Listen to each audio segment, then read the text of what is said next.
नमस्कार दोस्तों, मैं विवेक माहेश्वरी आप लोगों का स्वागत करता हूं मेरे YouTube के चैनल पर। जैसा कि आप लोगों को पता है, हम लोग राजस्थान का भूगोल पढ़ रहे हैं। हम 3 वीडियो पहले देख चुके हैं राजस्थान के भूगोल के। आपको अगर नहीं मिल रहा है तो प्लेलिस्ट में जाके आप देख सकते हैं। राजस्थान ज्योग्राफी नाम से प्लेलिस्ट क्रिएट कर रखी है, उसमें देखें। मेरी कोशिश रहेगी कि कंप्लीट ज्योग्राफी आपको करवा दी जाए, जिससे एग्जाम में जो आने वाले प्रश्न है वो आपके आसानी से सॉल्व हो जाए। ये हमारा चौथा लेक्चर है इसके ऊपर, जिसमें भू आकृतिक प्रदेश के बारे में हम चर्चा करेंगे। पहले में हमने मैप भरना सीखा था, दूसरे में हमने शॉर्ट ट्रिक से मैप भरना सीखा था, तीसरे में हमने राजस्थान का सामान्य भूगोल के बारे में जानकारी ली थी। अब जो चौथा लेक्चर है, इसमें भू आकृतिक प्रदेश के बारे में हम जानकारी लेंगे। चलिए दोस्तों, शुरुआत करते हैं। भू आकृतिक प्रदेश जो है वह आद्य महाकल्प और प्री कैम्ब्रियन युग का है हमारे यहाँ पर। समझ में आ गई बात? आद्य महाकल्प और प्री कैम्ब्रियन युग, ये बहुत बार ये प्रश्न भी आया हुआ है। हमारे भू आकृतिक प्रदेशों को कितने भागों में बांटा जाता है? 4 भागों में। पहला पश्चिमी मरुस्थलीय प्रदेश 12 जिले, दूसरा अरावली पर्वतीय प्रदेश 7 जिले, तीसरा पूर्वी मैदानी प्रदेश जिसमें, और चौथा है दक्षिणी पूर्वी पठार। ये 4 भाग मोटे मोटे आपके हैं भू आकृतिक प्रदेशों के। अब जो पश्चिमी मरुस्थलीय प्रदेश है उसको उच्चावच की दृष्टि से कितने भागों में बांट रहे हैं हम लोग? वापस 4 भागों में। उच्चावच की दृष्टि से अगर एग्जाम में आ जाए तो 4 भाग कौन कौन से हैं? महान मरुस्थल, बाड़मेर, जैसलमेर, बीकानेर का चट्टानी प्रदेश, लघु मरुस्थल और अर्ध शुष्क प्रदेश। अब इसके प्रकार कितने हैं? इसके प्रकार देख लीजिए, 2 भाग में हम इसको बांट सकते हैं। तो पहला भाग है शुष्क रेतीला या मरुस्थलीय भाग, जिसको 25 सेंटीमीटर वर्षा रेखा अलग करती है। किससे? अर्ध शुष्क मैदानी भाग से। अब अर्ध शुष्क मैदानी भाग के अंतर्गत क्या आता है? लूणी जवई का बेसिन, जिसको गोडवाड़ प्रदेश कहते हैं आप, शेखावटी प्रदेश, बांगर प्रदेश जिसको कहते हैं, नागौरी उच्च प्रदेश और घग्गर प्रदेश। अब आप सोच रहे होंगे कि एकदम इतना सारा डेटा हम कैसे पढ़ेंगे? आपको एक एक के बारे में आप आगे मैं जानकारी दूंगा, केवल आपको ये देखना है अभी मोटा मोटा, बाकी सबके बारे में मैं आपको जानकारी यहाँ पर देने वाला हूँ। आप निश्चिंत रहें उसके लिए, ठीक है। अब दूसरा है अरावली पर्वतीय प्रदेश। अरावली जो पर्वतीय प्रदेश है, जिसके अंतर्गत कितने जिले आ रहे हैं आपके? 7 जिले आ रहे हैं। इसको हमने कितने भागों में बांटा है? देख लीजिए, मोटा मोटी 3 भागों में हम इसको बांट सकते हैं। पहला दक्षिणी अरावली, ठीक है, जहाँ पर सबसे ज़्यादा ऊंचाई है अरावली की। मध्य अरावली को फिर हम शेखावटी निम्न पहाड़ियाँ और मेरवाड़ा पहाड़ियों में बांट सकते हैं। तीसरा भाग मेवाड़ पहाड़ियों में भोराट का पठार आता है, और आपके अंतिम भाग आता है उत्तरी अरावली पर्वतमाला। समझ में आई आप लोगों को ये बात? अब पूर्वी मैदानी प्रदेश में कौन कौन से भाग आते हैं? पूर्वी मैदान में आते हैं आपको चंबल का बेसिन, बनास का बेसिन। बनास के बेसिन में फिर 2 भाग, एक तो मेवाड़ का मैदान और दूसरा मालपुरा करौली का मैदान, और तीसरा आपका छप्पन का मैदान। समझ में आई आपको इतनी सी बात? अब आगे बढ़ते हैं दक्षिणी पूर्वी पठार भाग की तरफ। इसको 2 भागों में बांटा है, फिर उसके अंदर भी कुछ भाग है। विंध्यन कगार भूमि सबसे पहला भाग है, और दूसरा भाग क्या है आपके? दक्कन लावा का पठार। ये इसमें आता है अर्धचंद्राकार पर्वत श्रेणियां, नदी निर्मित क्षेत्र, शाहाबाद उच्च प्रदेश, झालावाड़ का पठार, डग गंगधार का उच्च प्रदेश। समझ में आई आपको बात? अब और बूंदी, मुकुंदरा, डग गंगधार आदि पहाड़ियाँ इसमें सम्मिलित होती है। बूंदी, सवाई माधोपुर, ठीक है, बूंदी सवाई माधोपुर की पहाड़ियों को GBF ग्रेट बाउंड्री फॉल्ट कहते हैं। ये आपके RS प्री से लेकर बहुत सारे एग्जाम में पूछा गया है कि ग्रेट बाउंड्री फॉल्ट कहाँ कहाँ फैला हुआ है। तो बूंदी सवाई माधोपुर की पहाड़ियों के सहारे सारे क्या है? GBF है, ग्रेट बाउंड्री फॉल्ट है। अब देखो, ये जो 3 स्टार बना रखे हैं और चौथा नीचे, ये बहुत ही ज़्यादा इंपॉर्टेंट है आप लोगों के लिए। ये तो आपके एग्जाम में आने के चांसेस रहते ही हैं। पश्चिमी व उत्तर पूर्वी मैदान का जो भाग है वो किसका अवशेष? आपका टैथिस सागर का अवशेष है। अरावली गोंडवाना का भाग है, और पूर्वी भाग जो है गंगा यमुना नदियों द्वारा बनाया गया है। तो टैथिस सागर का अवशेष और गोंडवाना वाला भाग तो बहुत ज़्यादा इंपॉर्टेंट है, ये अधिकतर एग्जाम में पूछा जाता है। मरुस्थल के बारे में देखो कितनी इंपॉर्टेंट बात कहते हैं यहाँ पर। विश्व का एकमात्र मरुस्थल जो कि दक्षिण पश्चिमी हवाओं से निर्मित है। ये राजस्थान में जो मरुस्थल है, थार का मरुस्थल, वो किससे निर्मित है? दक्षिण पश्चिमी हवाओं से निर्मित है। तो दोस्तों, ये जो आपका पेज था ये समझ में आ गया होगा। अब हम एक एक के बारे में डेप्थ में डिस्कशन करते हैं। चलिए, अब इसके पहले बालू का स्तूप कितने प्रकार के होते हैं, ठीक है। पहला पवनानुवर्ती, हमारे यहाँ पर बेसिकली 7 तरह के पाए जाते हैं बालू का स्तूप, जिसमें पहला क्या है, पवनानुवर्ती है या रेखीय जिसको कहते हैं। अब रेखीय तो एक रेखा में होगा, तो वायु की दिशा के अनुरूप ये बनता है। जैसलमेर के दक्षिण पश्चिम में, जोधपुर में, बाड़मेर व रामगढ़ में ये पाए जाते हैं। बरखान, बरखान जो होते हैं वो अर्धचंद्राकार होते हैं, 10 से 20 मीटर ऊंचे होते हैं, वह 100 से 200 मीटर ये चौड़े होते हैं, गतिशील होते हैं और श्रृंखलाबद्ध होते हैं। ये इसकी विशेषता है। यहाँ पर मैंने शॉर्ट में इसलिए लिखा है क्योंकि आप लोगों को एक तो बेसिकली समझ में आ जाए, और नोट्स थोड़े छोटे होंगे तो आप लोगों के लिए इजी होगा। जिसको नहीं आता है वो इसका स्क्रीनशॉट ले लें। जहाँ दिक्कत है मेरे व्हाट्सएप नंबर पर आप संपर्क कर सकते हैं। चूरू का पालेरी, जैसलमेर, सूरतगढ़, सीकर, लूणकरणसर और करणी माता बाड़मेर। लूणकरणसर जहाँ की मूंगफलियाँ प्रसिद्ध है आपकी, और करणी माता में आपको पता ही है माता जी का मंदिर है करणी माता का, जहाँ चूहों को, सफ़ेद चूहों को काबा कहा जाता है, ठीक है। अनुप्रस्थ बालू स्तूप, दीर्घ काल तक एक ही दिशा में हवा चलने से उसके समकोण पर जो स्तूप बने वो अनुप्रस्थ स्तूप कहलाते हैं, बालू का स्तूप कहलाते हैं। अर्धशुष्क भाग में बीकानेर, चूरू, झुंझुनू, सूरतगढ़, गंगानगर और रावतसर, हनुमानगढ़ में ये पाए जाते हैं। अगला है पैराबोलिक बालू का स्तूप, निर्माण में मरुस्थलीय व वनस्पति का योग है। ये संपूर्ण पश्चिमी भाग में आपके पाए जाते हैं। तारा, जैसा कि नाम से पता पड़ रहा है तारे जैसा आकृति होती है इसकी, श्रृंखलाबद्ध होंगे, बिल्कुल सही बात है, 10 से 25 मीटर ऊंचे होते हैं। जैसलमेर के सोहनगढ़ व पोखरण तथा सूरतगढ़ में ये पाए जाते हैं। अवरोधी, अवरोध मतलब क्या होता है, किसी जगह पे कोई ऐसी रुकावट आ जाए उसको अवरोध कहते हैं। किसी अवरोध यानी जैसे भवन आ गया, झाड़ आ गया, पेड़ आ गया के कारण उत्पन्न जमाव क्या कहलाता है, अवरोधी बालू का स्तूप कहलाते हैं। ये बहुत इंपॉर्टेंट इसलिए हो जाता है क्योंकि अलग जगह हैं, बाकी सब करीब करीब आपको उसी जगह मिलेंगे। पुष्कर, बूढ़ा पुष्कर, नाग पहाड़, ये देखिए अजमेर के आसपास वाला क्षेत्र आ गया ना, इसलिए अवरोधी के आने के चांस ज़्यादा रहते हैं एग्जाम में।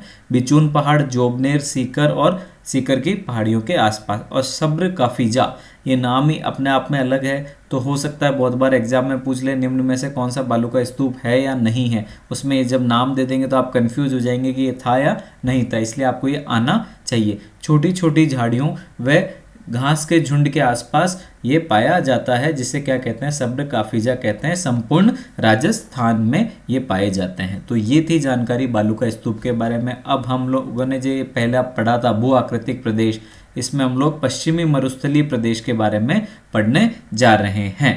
चलिए, उच्चावच की दृष्टि से उत्तर पूर्व से दक्षिण पश्चिम की ओर जो फैले हुए हैं उनको 4 उपभौतिक प्रदेश में हमने बांटा है। पहला, महान मरुस्थल, भारत पाक सीमा से कच्छ रण से पंजाब तक पूर्णतः बालू का स्तूपों से आच्छादित है। यहाँ पर तो बालू का स्तूप के अलावा कुछ भी नहीं मिलता, इसलिए इसे क्या कहते हैं, महान मरुस्थल कहते हैं, ठीक है।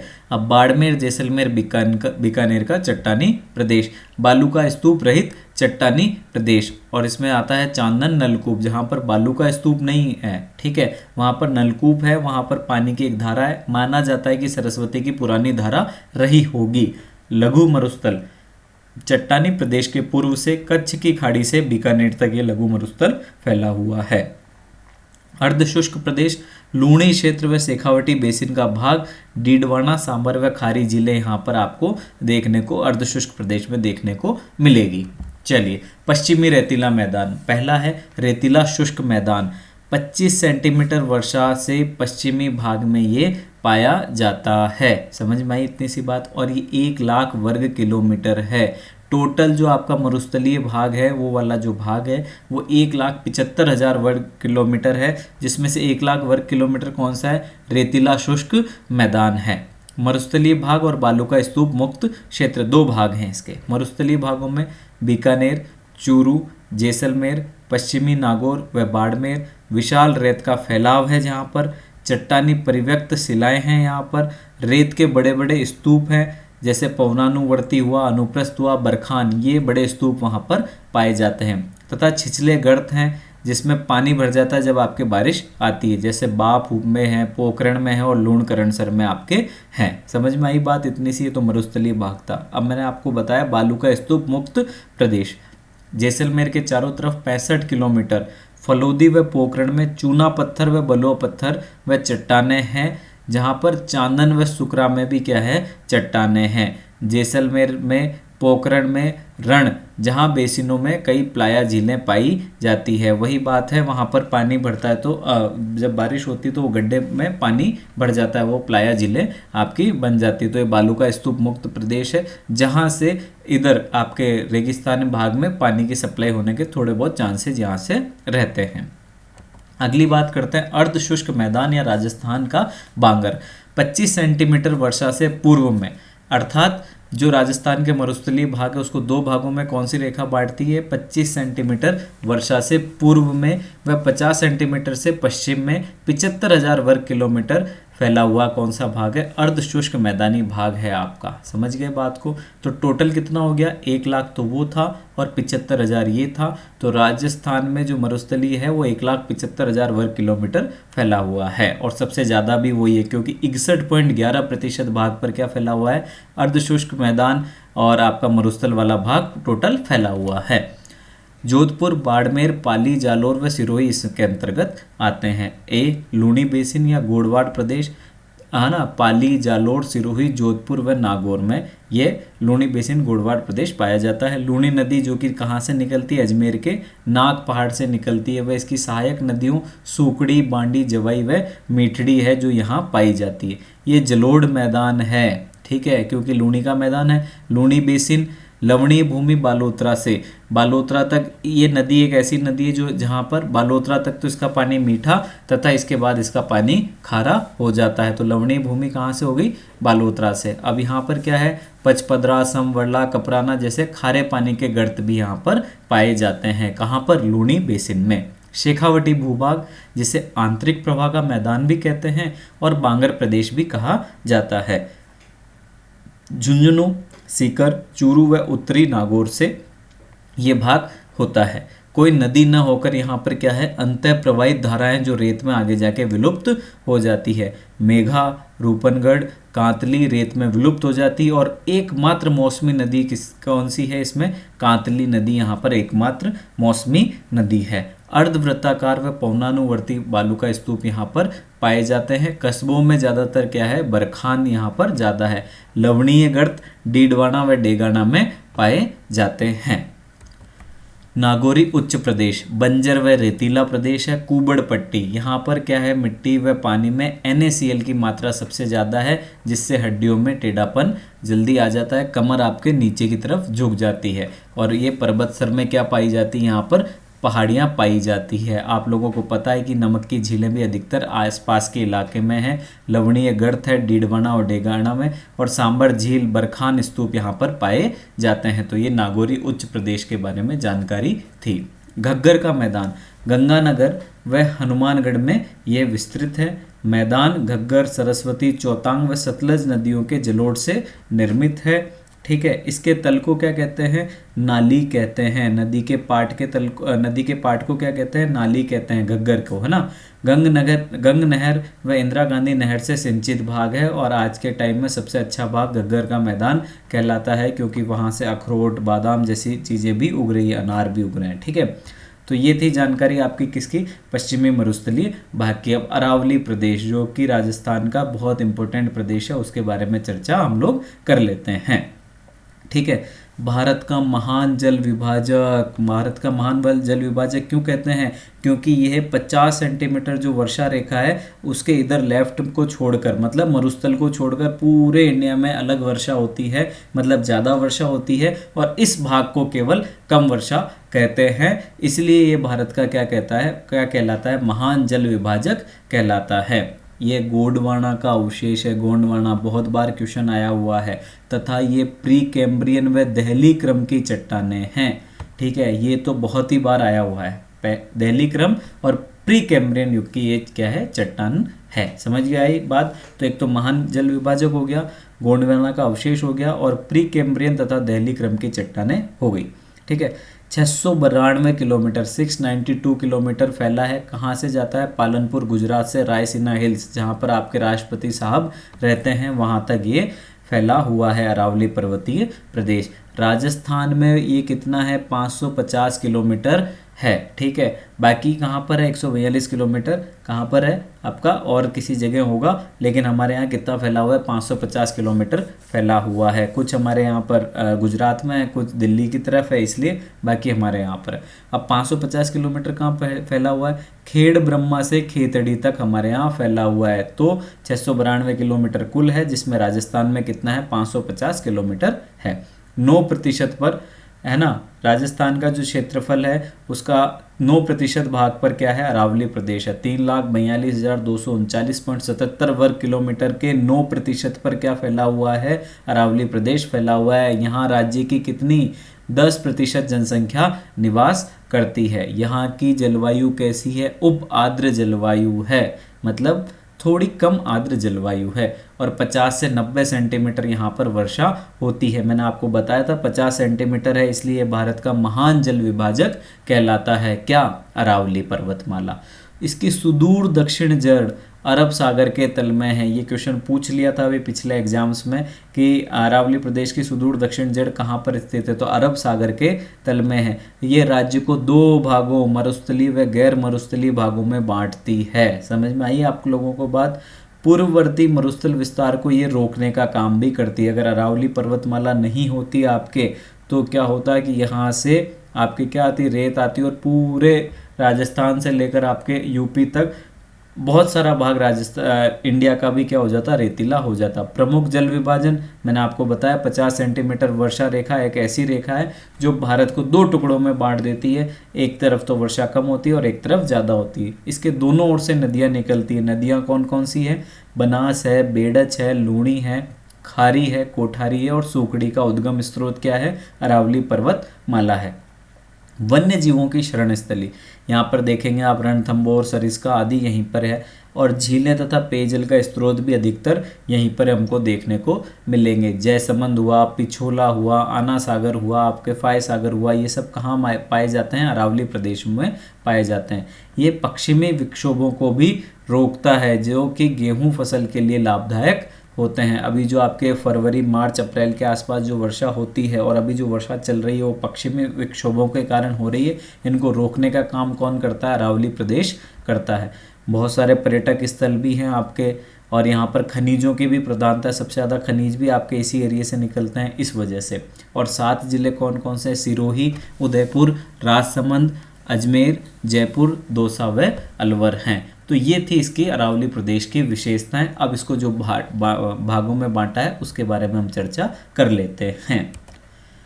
उत्तर पूर्वी पहाड़ी प्रदेश जयपुर, दौसा, अलवर में फाइलाइट व क्वार्ट्ज से निर्मित है। ठीक है, अरावली श्रृंखला क्या है, यहाँ पर छितर गई, दूर दूर तक फैल गई। शेखावटी, तोरावटी व जयपुर तथा अलवर की पहाड़ियाँ यहाँ पर पाई जाती है। सीकर में रघुनाथगढ़ है जो 1055 मीटर है, सबसे ऊंची है उस तरफ की। ठीक है, जयपुर में खो 920 मीटर, बरवाड़ा 786, बाबई 780, मनोहरपुरा 747, जयगढ़ 648 तथा नाहरगढ़ 599 मीटर फैली हुई है। बहुत बार क्या होता है एग्जाम में पूछ लेते हैं कि जयपुर की जो पहाड़ियों को क्रम से जमाएं, तो आपको आना चाहिए।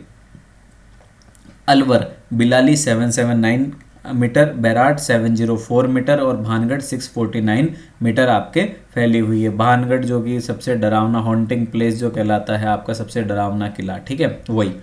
मध्य अरावली अजमेर, टोंक, जयपुर में तथा उत्तरी अजमेर समतल व ब्यावर में यहाँ पर क्या है, पहाड़ियाँ है। ब्यावर में 4 दर्रे, इनके बारे में तो बहुत बार पूछा हुआ है, बहुत बार। आरपीएससी का तो फेवरेट क्वेश्चन मान लो आप, जब से इस चैप्टर से देगी तब।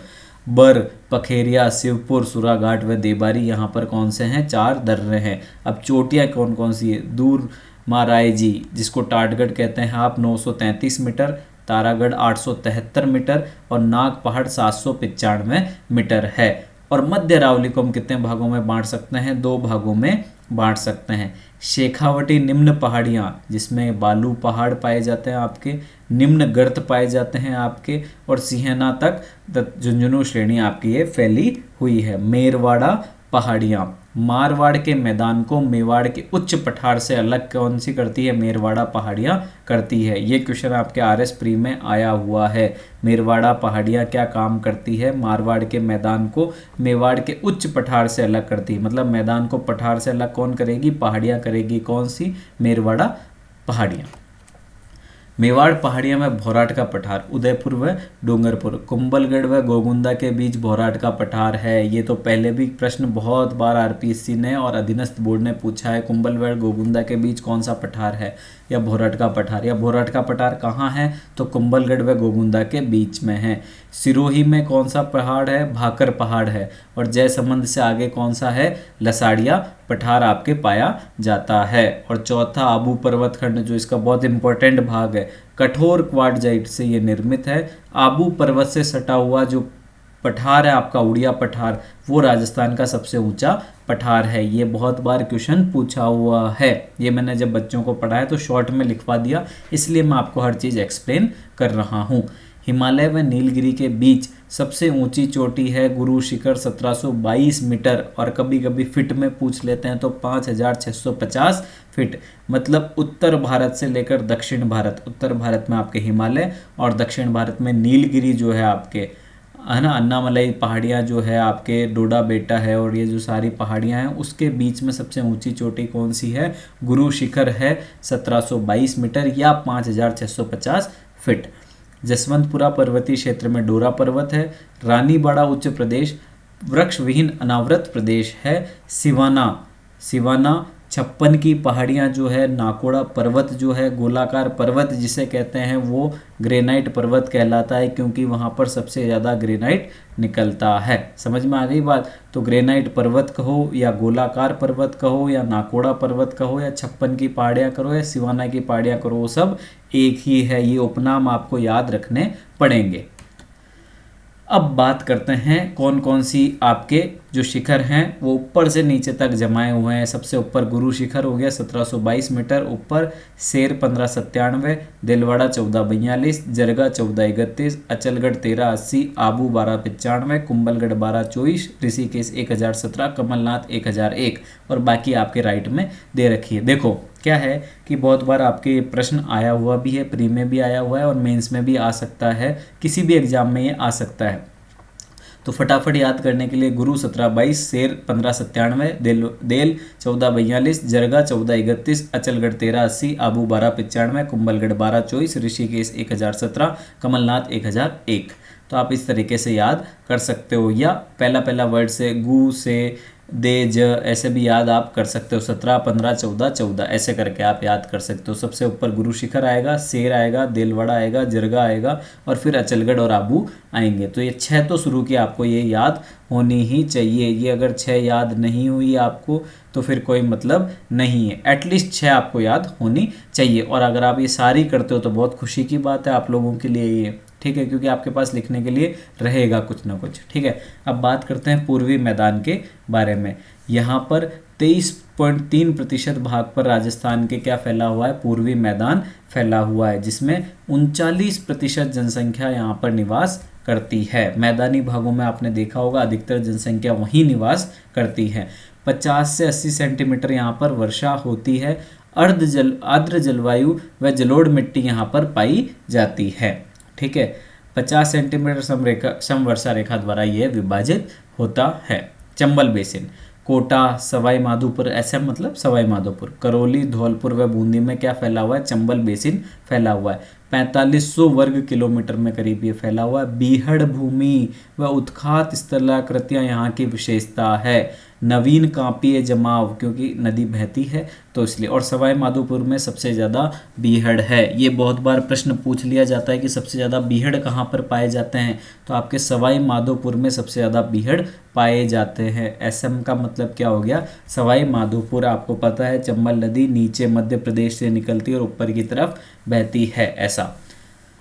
56 का मैदान उदयपुर, डूंगरपुर, बांसवाड़ा व चित्तौड़ तक ये फैला हुआ है। माही व सहायक नदियों सोम व जाखम द्वारा सिंचित है। सोम, माही, जाखम नदियों का ये जो है वो 56 का मैदान कहलाता है। ठीक है, लेकिन ये फैला कहाँ है? प्रतापगढ़ बांसवाड़ा के बीच में है। मैं नीचे बता दूंगा वो आपको। इसका प्रदेश असमतल है, छोटी छोटी पहाड़ियाँ व कटा फटा व गहरा भाग यहाँ पर पाया जाता है। गहराई तक विच्छेदित होने के कारण वह पहाड़ी भूभाग के कारण इसे क्या कहते हैं? वागड़ कहते हैं। वागड़ क्यों कहते हैं? गहराई तक विच्छेदित होने के कारण वह पहाड़ी भूभाग के कारण इसे वागड़ कहते हैं, जो कि बांसवाड़ा व डूंगरपुर वाला क्षेत्र आता है, तथा प्रतापगढ़ व बांसवाड़ा के बीच छप्पन का मैदान कहलाता है। समझ में आई बात? तो ये बहुत बार ऐसे प्रश्न आए हुए हैं, एक एक लाइन से इसमें प्रश्न आपको देखने को मिल जाएंगे। बनास का बेसिन, मालपुरा करौली का मैदान तो उत्तर में है और दक्षिण में क्या है? मेवाड़ का मैदान। पहला मालपुरा करौली का मैदान शिष्ट व नीच से निर्माण हुआ और ये कांपीय परत है, ठीक है। और मेवाड़ का मैदान क्या है? बनास व सहायक नदियों द्वारा इसका निर्माण किया गया है। इनके उच्च भाग टीले नुमा है, जिनके कारण इसे पिडमोंट मैदान भी कहा जाता है। पिडमोंट मैदान बहुत इंपॉर्टेंट है कि किस मैदान को पिडमोंट मैदान कहा जाता है? मेवाड़ के मैदान को क्या कहा जाता है? पिडमोंट मैदान कहा जाता है। तो ये देखो नीचे से आ रही है बनास और जाके कहाँ मिल रही है? चंबल में। लेफ्ट से कौन कौन सी नदियाँ आ रही है? कोठारी, डैन, सोहाड़ा, मानसी, बांडी, धुंध और मारेली, है ना, ठीक है। और राइट से आ रही गोलवा, बाजाविन, बेड़च, वायन और गंभीरी नदी आपके यहाँ पर मिल रही है। समझ में आ गई बात आपको? ये सारी नदियाँ यहाँ से लेफ्ट और राइट से इसके मिलती है, ठीक है। अब दक्षिणी पूर्वी पठार हमारा अंतिम भाग है, जो कि राजस्थान के कितने भाग पर फैला हुआ है? तो 6.89% भाग पर क्या फैला हुआ है? दक्षिणी पूर्वी पठार। तो हमको ये बात क्लियर हो जाती है यहाँ पर। कौन सी बात? राजस्थान के सबसे ज़्यादा जो फैला हुआ है वो कौन सा भाग है? मरुस्थली भाग है। दूसरा कौन सा भाग है? तो आपका मैदानी वाला भाग है। तीसरा अरावली है और चौथा है दक्षिणी पूर्वी पठार वाला भाग आपके है। अगर आपको कह दिया जाए इसको आरोही क्रम में जमाओ तो आपको ये आना चाहिए। सबसे पहले कौन सा भाग? मरुस्थलीय, दूसरा मैदानी, तीसरा आपके अरावली और चौथा दक्षिणी पूर्वी पठारी वाला भाग, जिसमें कितनी संख्या? 11% जनता निवास करती है। ये मालवा पठार का हिस्सा है। मालवा पठार का हिस्सा ये आपके बहुत इंपॉर्टेंट काम की चीज़ है। ये किसका हिस्सा है? इसमें बहुत बार ऐसा आता है, ठीक है, पूछ लिया जाता है, तो आपको आना चाहिए ये किसका हिस्सा है? मालवा पठार का हिस्सा। एग्जाम में पूछा गया है, ठीक है। और ये अति आर्द्र जलवायु है। यहाँ की जलवायु कैसी? अति आर्द्र जलवायु है। झालावाड़ व कोटा के मध्य मुकुंदरा की पहाड़ियाँ, ठीक है, पहाड़ों के सहारे मिलती है। और जीबीएफ बूंदी, सवाई माधोपुर, बूंदी, मुकुंदरा, डग, गंगधार आदि की पहाड़ियाँ यहाँ पर पाई जाती है। बूंदी सवाई माधोपुर की पहाड़ियों को जीबीएफ कहते हैं, ग्रेट बाउंड्री फॉल्ट कहते हैं। लावा मिश्रित व विंध्यन शैल का मिश्रण है। जहाँ भी पठार आ जाए वो लावा मिश्रित होगा, क्योंकि पठार का निर्माण अधिकतर कैसे होता है? जब लावा ठंडा हो जाता है, ज्वालामुखी विस्फोट होता है और लावा ठंडा हो जाता है, वो जम जाता है, तो कैसा बन जाता है? पठार बन जाता है। ये कहाँ फैला हुआ है? झालावाड़, कोटा, बूंदी व बारां में विस्तृत है। चंबल व सहायक नदियाँ काली सिंध, परवन व पार्वती द्वारा ये सिंचित भाग है। पहला विंध्यन कगार भूमि धौलपुर व करौली में फैली हुई है। बड़े बड़े बलुआ पत्थरों से ये निर्मित है। दक्कन लावा पठार चंबल, काली सिंध व पार्वती, कोटा में कापीय बेसिन का निर्माण करती है, जिसे 5 भागों में हम बांट सकते हैं दक्कन लावा पठार को। विंध्यन कगार भूमि धौलपुर करौली में फैला हुआ है और बाकी जगह जो है आपके दक्कन लावा पठार है।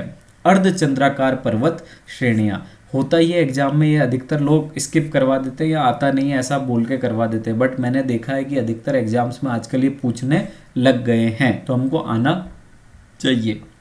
बूंदी व मुकुंदरा श्रेणी 96 किलोमीटर फैली है। इसमें 2 भाग हो गए। बूंदी पर्वत श्रेणी दोहरी पर्वतमाला है। निम्न में से राजस्थान में दोहरी पर्वतमाला कौन सी है? तो बूंदी पर्वत श्रेणी आएगा, देखना ऑप्शन। 300 से 350 मीटर औसत ऊंचाई है इसकी।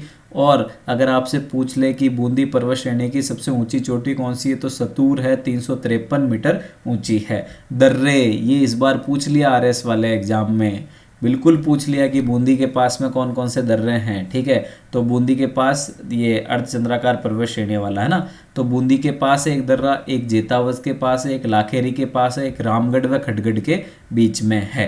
तो ये आना चाहिए दर्रे वाला। आपको 2 ही दर्रे बताए मैंने अभी तक। आप तो एक तो अजमेर के पास में आपको मिलेंगे, ठीक है, और एक यहाँ पर मिलेंगे। मुकुंदरा 120 किलोमीटर सघन वन, औसत ऊंचाई इसकी है 335 से 503 मीटर। शिखर क्या है? चंदवाड़ा सबसे ऊंचा शिखर है 517 मीटर। तो पूछ ले आपसे कि जो मुकुंदरा श्रेणी सबसे ऊंचा शिखर कौन सा है, तो आपको याद होना चाहिए कि कौन सा है, चंदवाड़ा है 517 मीटर। और नदी निर्मित क्षेत्र चंबल, काली सिंध व मेज द्वारा निर्मित है। उपजाऊ भूमि तो होगी ही, आपको पता है सवाई माधोपुर में सबसे ज़्यादा बीहड़ है, ये हमने पढ़ा, तो ये बीहड़ भूमि भी कहलाती है। ठीक है। शाहाबाद उच्च क्षेत्र पूर्ववर्ती क्षेत्र है ये। शिखर क्या है इसका? सबसे ऊंचा शिखर कस्बा थाना है, 456 मीटर ऊंचा है। अब बहुत इंपॉर्टेंट चीज़, ये शायद एग्जाम में कभी भी पूछी जा सकती है, अगर नहीं पूछी तो। रामगढ़ में घोड़े की नाल जैसी विशिष्ट आकृति है ना, पर्वत श्रेणी है जो समतल क्षेत्रों में एकाएक बनी हुई है। मतलब हर जगह तो समतल है, और घोड़े की नाल जैसी एक रामगढ़ में क्या है, पर्वत श्रेणी बनी हुई, जिसके मध्य एक छोटी झील है जिसका निर्माण टेक्टोनिक से हुआ है। ये बहुत इंपॉर्टेंट लाइन है भैया, इसको तो रटी लो, आप दिमाग में फिट कर लो इस लाइन को। झालावाड़ का पठार मालवा पठार का ये अभिन्न अंग है, 300 से 450 मीटर ऊंचा है।